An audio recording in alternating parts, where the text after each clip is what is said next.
Hello guys, I am A K Gautam and you are watching my YouTube channel A K legal.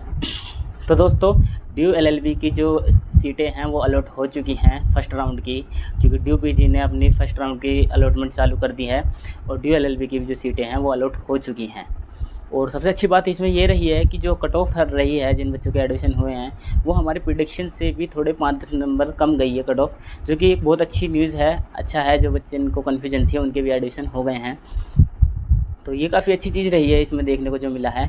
जबकि जो हमने cut off prediction करी थी वो बाकी के कंपैरिजन में काफ़ी लो करी थी, क्योंकि हमें एक्सपेक्टेशन थी कि इस बार कट ऑफ कम जाएगी। हमारी जो प्रेडिक्शन थी वो 245 थी, और जो जब तक सुनने में आया है कि जो जनरल वाले हैं जिनके नंबर 237-38 तक हैं उनके एडमिशन हो चुके हैं, तो 7-8 नंबर कम गई है, जो कि अच्छी बात है। क्योंकि कम कट ऑफ की प्रेडिक्शन इसलिए थी कि मैंने जैसे कि वीडियो में बताया था आपको कि ये इस बार पहली बार हो रहा है सीयूटी के थ्रू एलएलबी का एग्ज़ाम, ड्यू एलएलबी का, तो आपको अनएक्सपेक्टेड चीज़ें देखने को मिल सकती हैं। और इसी वजह से जिन बच्चों के कमेंट सेक्शन में कुछ के नंबर कम थे, जिनके 235 थे, 240 थे, या बाकी कैटेगरी में जिनके थोड़े कम थे, उन सबको भी पर्सनली मैंने ये कहा कि आप अपनी काउंसलिंग भरिए, क्योंकि आपके काफ़ी चांसेस हैं कि आपका एडमिशन हो जाएगा, क्योंकि कट ऑफ के कम जाने के चांसेस हैं। तो जो कि ऐसा हुआ, अनएक्सपेक्टेड चीज़ें देखने को मिली, क्योंकि जो ड्यू एलएलबी है वो फर्स्ट टाइम ही सीयूटी के थ्रू हो रहा है। और जो पहले ना ये सब लीगल बेसिस पे जो एग्ज़ाम होता था, लेकिन 2 महीने पहले आया एकदम से, तो पूरा सिलेबस चेंज करना होगा, जिससे काफ़ी बच्चों की स्ट्रेटेजी चेंज हो गई।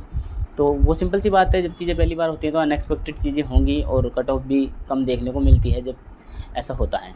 तो चलिए, ये तो हुई फर्स्ट राउंड की बात। अब सेकंड में क्या कट ऑफ जाएगी, तो ये चीज़ें हैं। तो सबसे पहली बात तो यह है कि ड्यू की मुझे इस बार ट्रांसपेरेंसी समझ में नहीं आ रही। इन्होंने ट्रांसपेरेंसी बिल्कुल ख़त्म कर दी है एक तरीके से। पहले कट ऑफ लगती थी, मेरिट लगती थी, तो एग्जैक्ट डाटा पता पड़ता था कि किसका कहाँ तक कितनी कट ऑफ गई है लास्ट। लेकिन इस बार ऐसा कुछ नहीं है। इस बार सिंपली सबके पोर्टल पर आ जाती है सीट एलोकेशन। अगर आपको हो रहा है तो आ जाएगी, वरना नहीं हो रहा तो नहीं आएगी, जिससे लोगों को, बच्चों को ये पता नहीं पड़ पा रहा कि कट ऑफ गई क्या है एग्जैक्ट। तो काफ़ी पूछने के बाद सब एक दूसरे से पूछ रहे हैं, जो कि एक तरीके से गलत माहौल है, क्योंकि आप ट्रांसपेरेंसी नहीं है, आप एडमिशन कर रहे हैं और लिस्ट नहीं लगा रहे। तो ये चीज़ तो मेरे समझ में नहीं आया, ना कि मेरिट लिस्ट आई है, ना ही ये डाटा आया है कि किन किन बच्चों ने इनरोलमेंट कराया अपने लिए अपने CAS पोर्टल पे। तो कुछ ना कुछ ये डाटा देना चाहिए था, जिससे थोड़ी ट्रांसपेरेंसी रहती है एडमिशन को लेके, पर वो करा नहीं ड्यू ने। तो अब ये चलो फर्स्ट कट ऑफ की बात रही, अब ये है कि सेकंड कट ऑफ क्या जा सकती है। तो सेकंड कट ऑफ का सिंपल सी बात है, एक तो एग्जैक्ट डाटा नहीं है अभी तक। ये सुनने में आया है कि 235-37 तक, 37-38 तक जो हैं जनरल वालों का उनका एडमिशन हो चुका है, और EWS वालों का 215 के आसपास जिनके नंबर हैं उनका एडमिशन हो चुका है, और OBC का 190 के समथिंग जिनके नंबर हैं उनको सीट अलॉट हो चुकी है, और SC का 170 के समथिंग। तो इन सबको सीटें अलॉट हो चुकी हैं। तो इसके पास से अंदाज़ा लगाया जाए तो जिनके भी इससे अगर कम नंबर हैं और उनको सीट अलॉट हो चुकी है, तो वो प्लीज़ कमेंट सेक्शन में ज़रूर बताएं कि उनको कितने नंबर पे सीट अलॉट हो चुकी हैं, और यही बताएं कि उन्हें कौन सा सेंटर मिल चुका है कितने नंबर पे। आई थिंक क्योंकि 260-70 पे भी मैंने सुना है CLC मिल चुका है बच्चों को।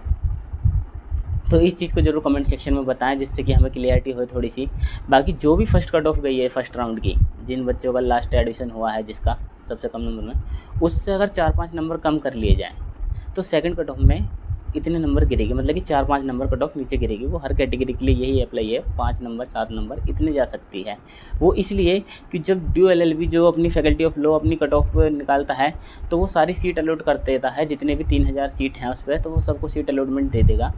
और उनमें से जो बच्चे एडमिशन नहीं लेंगे, यानी कि 3000 सीट है, 3000 की 3000 सीटें अलॉट हो चुकी हैं, तो उनमें से जो 200, 300, 400 जितने भी बच्चे होंगे जो एडमिशन नहीं लेंगे, वो उस पर डिपेंड करता है कि नेक्स्ट कट ऑफ क्या जाएगी। तो उस हिसाब से जो है कि वो 4-5 नंबर ही नीचे जाती है, क्योंकि इतने सारे बच्चे एडमिशन नहीं छोड़ेंगे दिल्ली यूनिवर्सिटी का। बट फिर भी 200-300 बच्चे जो होते हैं वो जिनका PHU वगैरह में कहीं अदर काउंसलिंग में भी आ गया है, तो वो क्या कहते हैं एडमिशन नहीं लेंगे, उस बेसिस पे ही वो कट ऑफ कम जाएगी। तो ये रियलिटी है कि इससे अब ज़्यादा कट ऑफ नीचे नहीं जाएगी, यहाँ से सिर्फ 5-7 नंबर के बीच में ही एडमिशन फाइनल हो जाएंगे।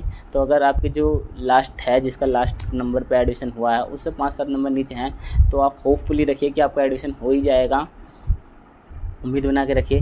तो सेकंड कट ऑफ का तो ये है कि 5-7 नंबर नीचे जाएगी कट ऑफ यहाँ से, यही इतना वो है, क्योंकि वो उन्हीं पे होगा, जो बच्चे एडमिशन नहीं लेंगे उन्हीं के बेस पर कट ऑफ सेकंड होएगी। बट ट्रांसपेरेंसी को लेके ये है कि कैसे पता पड़ेगा कि कितने बच्चों ने, क्योंकि डाटा बिल्कुल भी नहीं रिवील कर रहे। ये चीज़ मुझे ड्यू की बिल्कुल भी अच्छी नहीं लग रही। ना तो वो मेरिट लिस्ट निकाल ले कि लास्ट कट ऑफ क्या गई है क्या नहीं गई है, तो इससे बच्चों के मन में काफ़ी कन्फ्यूजन है, जिससे वो अदर यूनिवर्सिटी में भी अपनी काउंसलिंग नहीं भर पा रहे कि शायद इसमें नहीं आएगा तो उसमें आएगा, जबकि एक राउंड की एडमिशन लिस्ट के बाद 1 वीक और वेट करना पड़ता है। तो उस बच्चे के लिए वेट करना बड़ा मुश्किल रहता है जो कट ऑफ के आसपास होता है और वो डिसीजन मेकिंग नहीं कर पाता। तो इसलिए ड्यू का थोड़ा सा ये चीज़ें मुझे बिल्कुल भी अच्छी नहीं लगी कि सीट एलोकेशन का एक सेपरेट कट ऑफ लगनी चाहिए थी। सीट एलोकेशन आप पोर्टल पे दीजिए, अच्छी बात है, लेकिन उसके अलावा भी आप एक लिस्ट ज़रूर दीजिए कि किन किन बच्चों का एडमिशन हुआ है। तो देखते हैं क्या होता है। बाकी जिनको भी अभी फर्स्ट राउंड में एडमिशन हो चुका है उन सबको कॉन्ग्रेचुलेशन, एंड आपकी जर्नी स्टार्ट होगी अब क्या कैंपस में।